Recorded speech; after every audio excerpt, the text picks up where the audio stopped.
seja hoje festa dela, Sérgio, e que a presença da estampa sugira, portanto, um comentário na linha do Santo do Dia.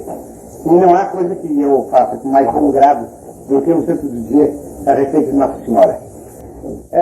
Sobre o caso do Miraculo, eu creio que todos que estão aqui conhecem bem o fato que deu por servir de batista a essa devoção em Roma.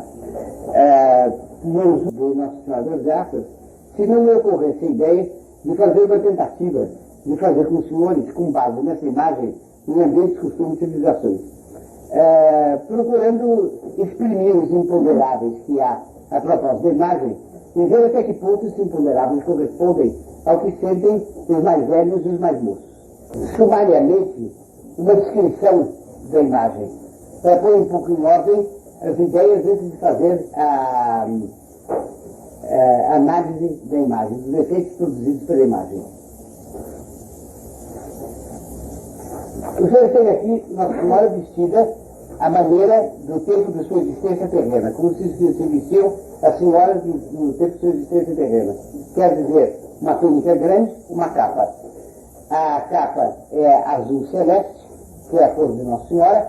A túnica, e isso é diferente das imagens habituais de Nossa Senhora das Graças, essa túnica é de um discreto rosado, enquanto em Nossa Senhora das Graças a túnica costuma ser branca. Ela está com a fronte encimada por uma coroa, porque também nas imagens de Nossa Senhora das Graças não costuma ter, e serve a ela de resplendor uma fileira em forma de círculo de 12 estrelas. É uma alusão à aparição de Nossa Senhora no Apocalipse. Como os senhores notarão, aqui ela não está esmagando a cabeça de serpente, né? Pelo contrário, nas imagens da Rua de Baca, ela esmaga a cabeça de serpente. Das suas mãos, como na imagem da Rua de Baca, passam em abundância raios, que significam as graças que ela concede. A fisionomia é discretamente sorridente. É muito mais, ela não está propriamente tanto sorrindo, quanto olhando para a pessoa que está ajoelhada diante dela de um modo muito afável, muito acolhedor, com uma enorme vontade de atender o pedido, de atender a necessidade, de ajudar. Mas, ao mesmo tempo, e as coisas se completam muito bem, ela é muito régia. Não é só por causa da coroa, mas ainda que se lhe tirasse a coroa, o porte, a impressão de uma pessoa alta, esguia, sem ser magra, muito bem proporcionada, e qualquer coisa de imponderável, da consciência de sua própria dignidade, transparecem aí de um modo que não se pode qualificar taxativamente, não se pode dizer assim de modo preciso, mas de fato transparece aí. Quer dizer, tem-se a impressão de uma rainha, muito menos pela coroa do que pelo todo dela, pelo misto de grandeza e de misericórdia que dela emanam. Mas, a meu ver, o elemento mais tocante dessa imagem, e eu não sei se os senhores sentem isso como eu, é algo de inexprimível que, à primeira vista, pelo menos, não encontra sua explicação em nenhum elemento concreto da imagem. Essa imagem, junto com o sorriso que traz consigo, mas não é só por causa do sorriso, é um todo que eu vou tentar depois explicar. Essa imagem traz consigo qualquer coisa de apaziguador. Eu não sei se os senhores notam que quem olha para essa estampa tende a ficar apaziguado, serenado, tranquilizado, como quem tem as suas más paixões em agitação acalmadas, quem tem suas angústias favorecidas por uma certa distensão, por uma certa calma, como quem diz, sem dizer nada: meu filho, eu dou jeito a tudo, eu arranjo tudo, não se impressione, haverá um modo, eu estou aqui ouvindo a você, eu posso tudo, você precisa de tudo, mas eu posso tudo, e o meu desejo de lhe dar tudo, portanto não tenha dúvida, espere mais um pouco, mas superabundantemente você terá o que eu quero. E por cima de tudo, a imagem, e a meu ver, esta é o elemento mais apaziguador da imagem e mais encantador. A imagem tem qualquer coisa como quem se oferece a pessoa que está diante dela. Como quem diz, meu filho, eu sou toda sua. Você pode pedir o que quiser. Eu para você não tenho reservas, eu não tenho recuos, eu não tenho recusas, eu não tenho nem recriminações pelos seus pecados. Eu estou olhando num estado de alma, numa disposição de ânimo, por onde você de mim consegue tudo, o tudo que você pedir e muito mais ainda. E a imagem deixa um pouco no mistério, mas um mistério suave, diáfano. Seria mais ou menos como o mistério de um céu, de um dia com o sol, com um céu muito azul, em que a gente se pergunta o que haverá para além do azul. Mas não é um mistério carregado, é um mistério que fica por detrás do azul, e não por detrás das nuvens. Um mistério como quem diz o seguinte: se você soubesse, conhecesse o dom de Deus, se você que soubesse quanta coisa eu tenho para lhe dar, e que maravilhas há em mim, aí é que você compreenderia. Eu estou notando essas maravilhas e transbordo do desejo de as dar a você. Como você compreenderia bem o que eu sou se você quisesse abrir os olhos para essas maravilhas? E esse apaziguamento que ela comunica é uma espécie de primeiro passo para a pessoa que queira se deixar maravilhar, para a pessoa recebendo essa misteriosa ação da graça, começar a admirar e procurar perguntar o que há nela, o que ela está exprimindo, o que ela diz. Né? Então a gente poderia aprofundar um pouco, né? Nos bem a impressão de pureza que a imagem tem. É uma impressão tão excelsa que quase ofusca um pouco. Mas não ofusca de maneira a machucar. É que é tanta pureza que no início a gente nem se lembra bem de pensar na pureza. Ela, por assim dizer, transcende a pureza. De tanto que ela é pura, ela transcende a pureza.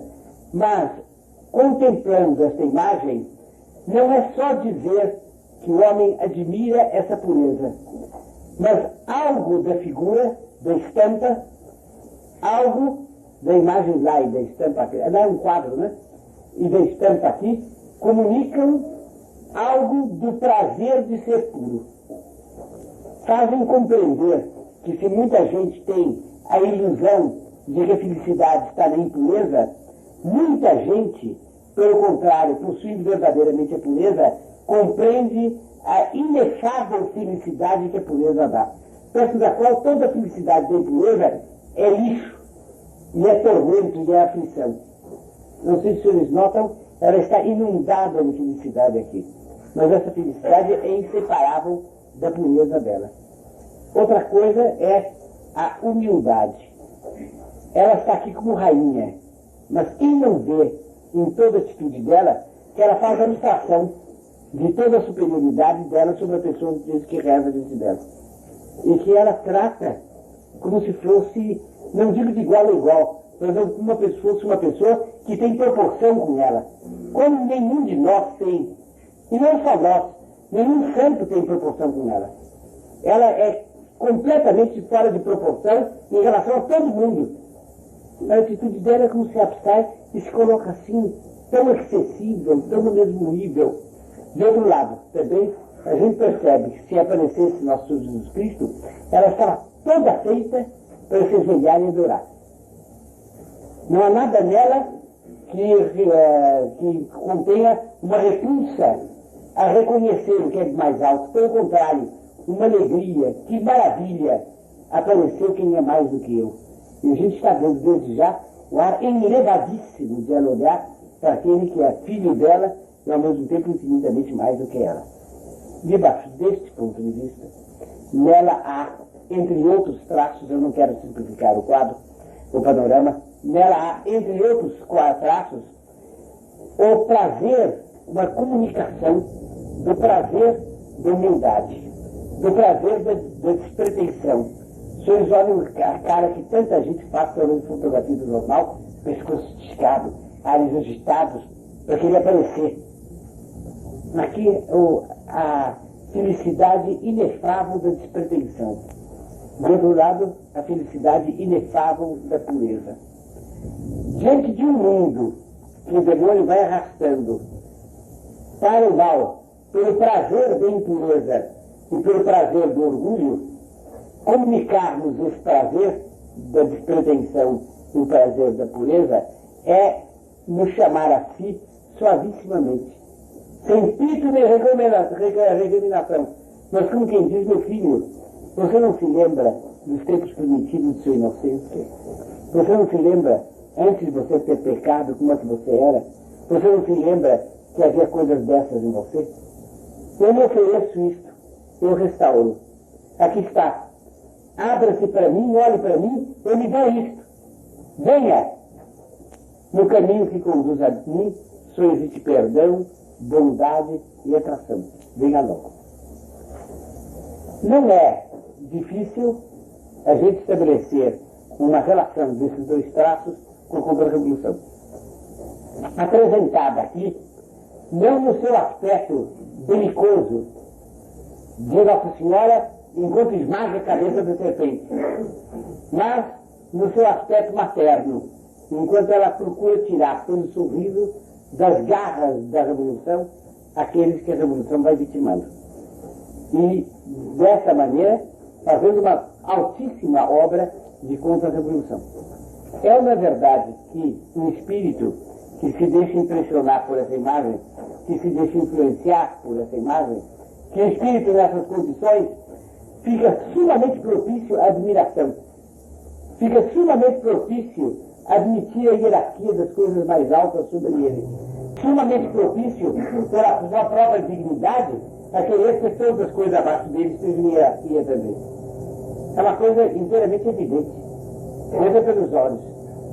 Debaixo desse ponto de vista, sem querer dizer que isso, porque essa imagem seja a de Nossa Senhora da Contra-Revolução, porque seria forçar a nossa, nós podemos dizer, entretanto, que para aqueles que lutam pela Contra-Revolução, o quadro é de uma altíssima expressão. Quanto a um dos aspectos de Nossa Senhora, na sua permanente contra-revolução até chegar ao fim do mundo. Isso seria um pouco de ambientes, costumes feitos a partir da imagem. Com que vantagem para nossas almas? Não sei. Pelo menos talvez essa de nos explicar um pouco aos mais jovens como é que uma imagem deve ser vista. E o que a gente deve procurar quando vê uma imagem. E qual é o bom efeito que uma imagem pode produzir em nós. E o estado de alma que uma imagem, simplesmente por existir, pode comunicar às nossas almas por vezes tão necessitadas. E com isso ficaria encerrado o Santo do Dia a respeito de Nossa Senhora do Miraculo.